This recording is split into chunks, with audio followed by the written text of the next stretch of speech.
Let me guess, Mr. Poe. Did he seriously lick his own cough?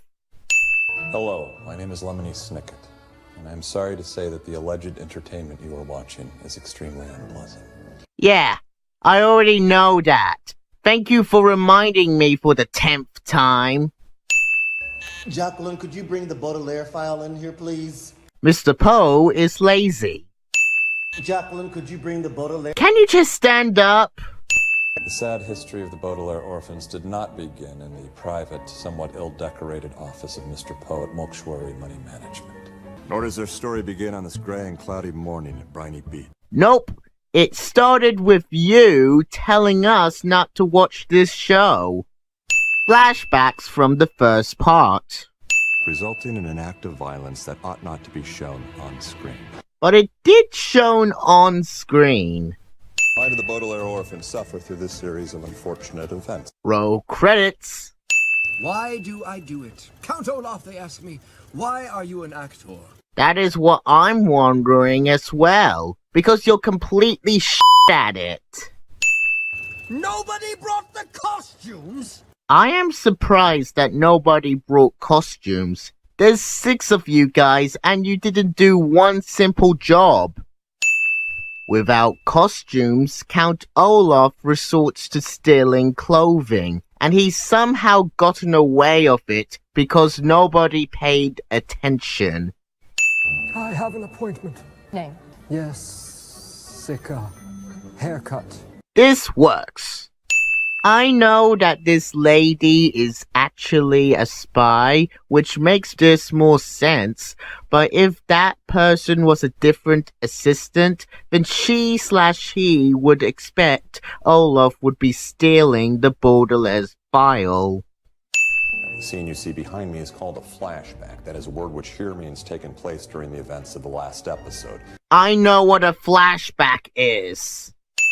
The Baudelaire fire is precisely why I'm here. File, not fire. I said file. Mr. Poe gets fooled by this. I am here to consult with you on the Baudelaire will, for which I understand you are the executioner. Executor. Person who controls people's fortunes after a terrible fire has just happened. My name Is Jessica Haircut.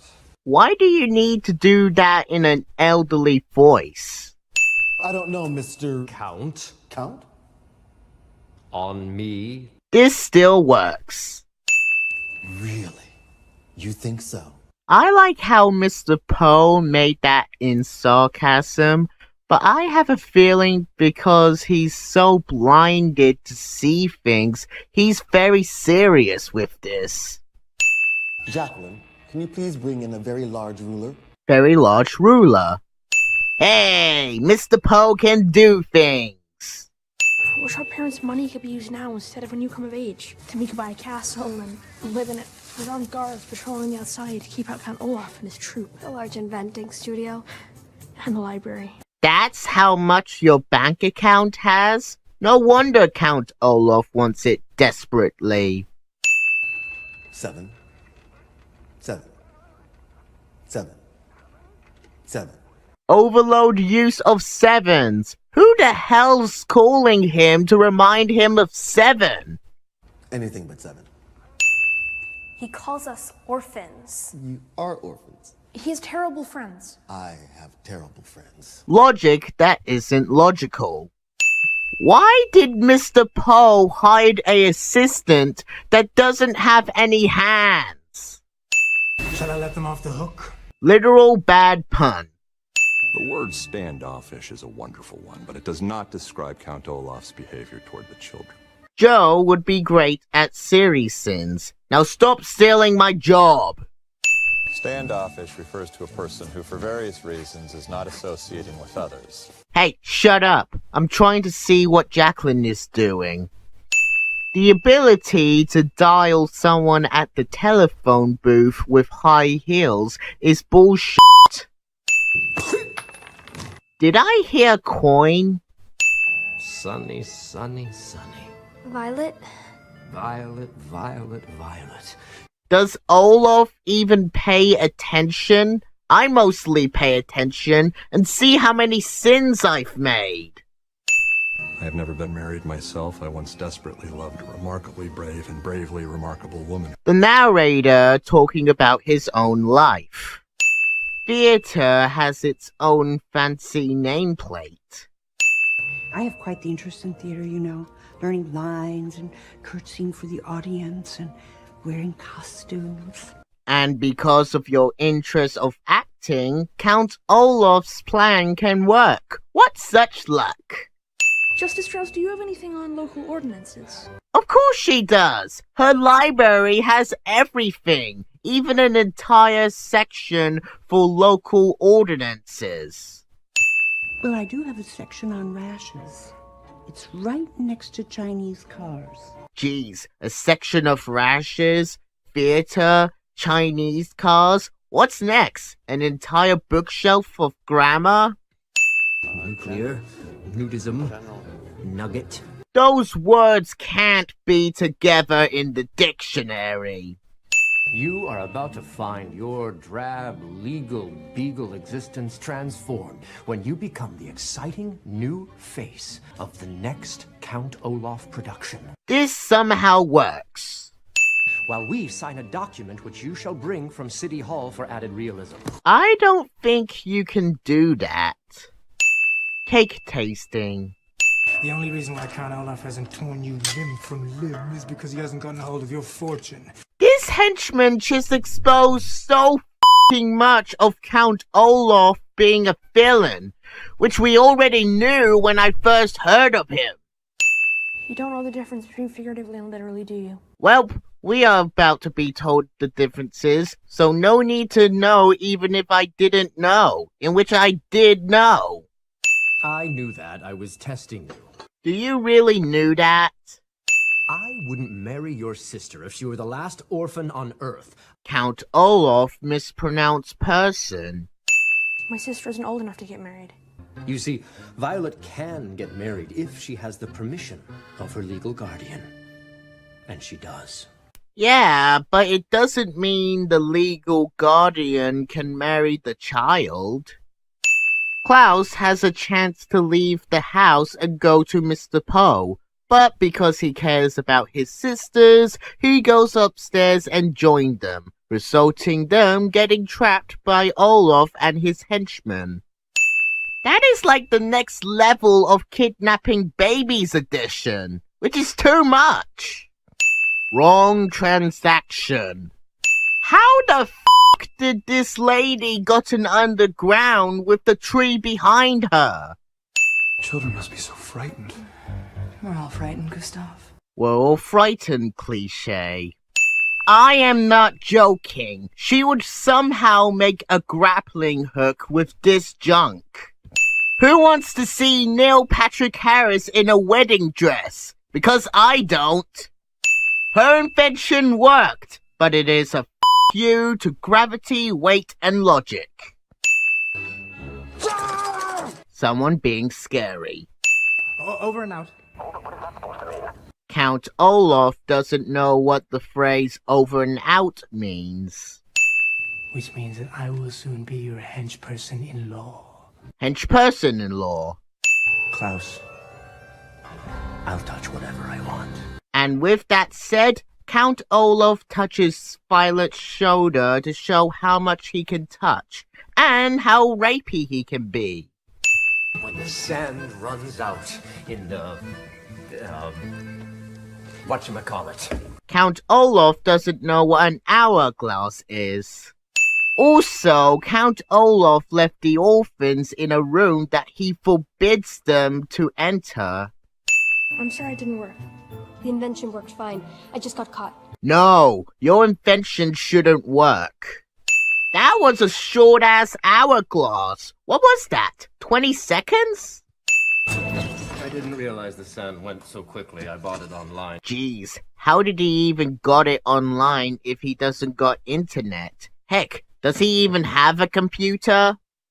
I had my doubts about Count Olaf, but now that I see he's putting 3 young children in the theater, all my anxieties are put to rest. Wah wah. Grown kid in a sailor costume. Such classic. Don't suppose you know how to play poker. This is how Sunny would get out of the cage and convince the henchman to bring her to the theater. The worst part of it is I'm not joking. The is going on with this performance? I don't even know what it is about. I can see the cards. Sunny's basically cheating. Also, I don't think the claw-handed henchman would able to catch each card. Unlikely. My marriage to Violet Baudelaire is perfectly legal, and I am now in control of her entire fortune. Let's talk about Count Olaf's plan, because it's so much bullshit that I'm going to add more sins to this sin, and I'm not even going to get over with this. So let's start.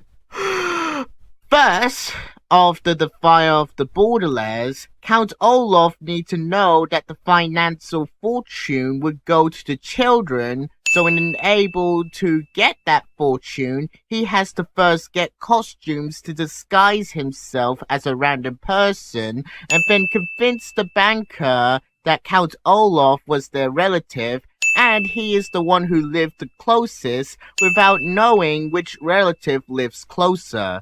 To addition to pass the banker's assistant, who is a spy, and steal additional clothing because his henchman forgotten his costumes. Then he welcomes the orphans to his home and treat them like shit, which would quickly make the Baudelaires think that Count Olaf is evil, which he is. Also, he has to make sure that he doesn't get caught by the neighbor, the banker, and basically everyone else.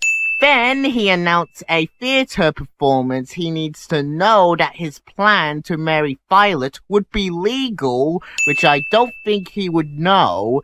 Then he has to make sure he finds a judge who would be an actress, then convince her to play as a judge for a wedding, and also bring in a official legal document of the performance as a fake prop.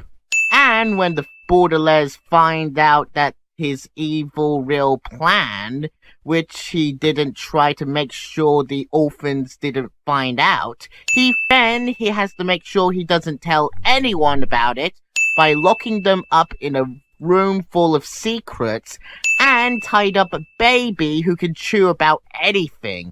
And when the performance starts, he has to keep convincing the audience that his performance is a play and keep the orphans quiet. And then his plan would have worked. This entire plan is stupid and would have a amount of luck for it to work. I am so sorry, Baudelaires. I can't believe how easily I was tricked. Everyone was easily tricked. If somebody wasn't tricked in this, Olaf's plan wouldn't work. I'm afraid she's tied up at the moment, if you'll forgive my little joke. Bad pun. I am happy to say that because Violet, who is right-handed, signed the document with her left hand, the marriage is invalid. Bullshit plan will fail because Violet signed the document with the wrong hand. Who would have thought that would stop the plan? I'll get my hands on your fortune if it's the last thing I do. Count Olaf spends his escape time telling Violet this. We interrupt the series of unfortunate events to bring you a movie with a scene like this. Don't know what it's called, but I know someone made something like this. God damn it! Why does the newspaper do this? Also, the newspaper's price is 1 cent. No wonder they're failing. How did the parents who are at Peru gotten hold of a recent local newspaper from the States?